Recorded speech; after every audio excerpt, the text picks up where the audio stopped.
So welcome back.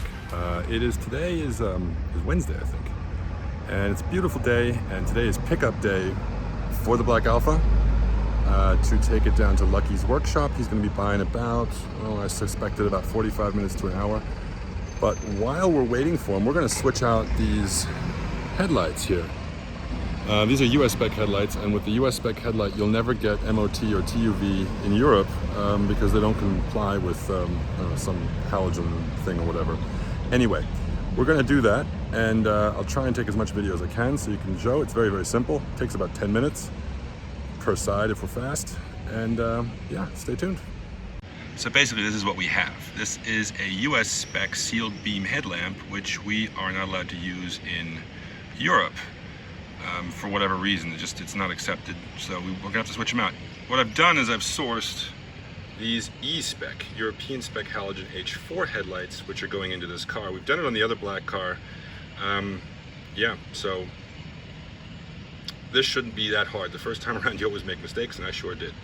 So the first thing we're gonna do is get that blue tape, and we're going to mask off underneath there, because you can see, if you look carefully, there is a scratch from somebody beforehand who probably changed out a bulb or something, and they didn't do this as carefully as we're going to be doing it. So hang on and stay tuned. All right, and there you have it. The assembly is complete. It's in place. Yes, it looks a little bit different, but I did have to learn that the hard way with the first one around too. There is actually no seal between the outer and the inner rings, which also leads them to rust a little bit here on that secondary crown that's actually holding the light bulb in place, or the headlight in place. Now this car is from coastal area.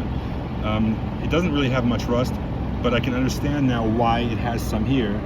Basically, if you take a nice evening drive on the coastline and fog comes up, that fog has actually got plenty of salt in it from the ocean, and if it traps in there before things dry out again until morning or the day after or whatever, you might get a little bit of surface rust. So this is no big deal. We may replace that holding ring at some point, but for now, let's just get this thing to the point where the German authorities will give this thing a clean bill of health, which means it's got to have lights that work, brakes that work, steering that works, etc., and so forth. We'll worry about all the other stuff later. So what we're going to do now is actually do the same thing again on that side. Okay, but I'm going to spare you that. So there you have it. The car is running beautifully, by the way. We fixed that coil pack, and there was one loose spark plug.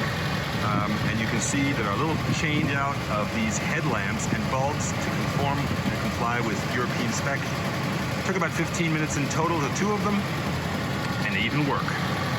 So the next step now is to have Lucky pick up the car, which is going to happen in about 30 to 45 minutes.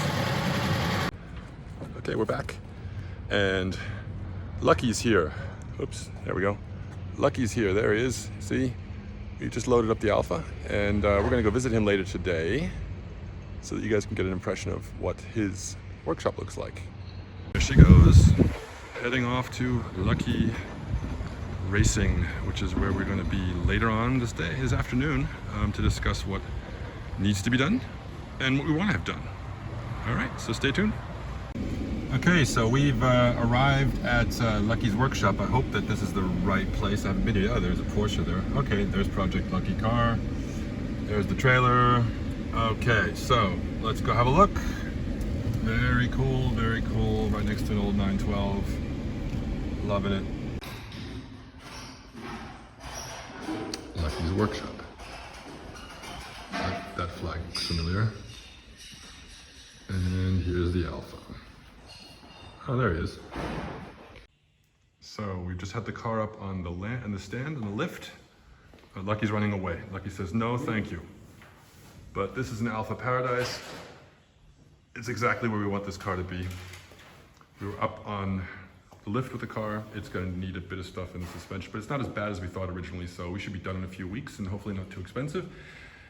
We'll hopefully get to these at some point in our lives, because this is going to be a lot more fun to drive. This, by the way, is a full-blown race car that Lucky drives. You can see it here, including the blood groups.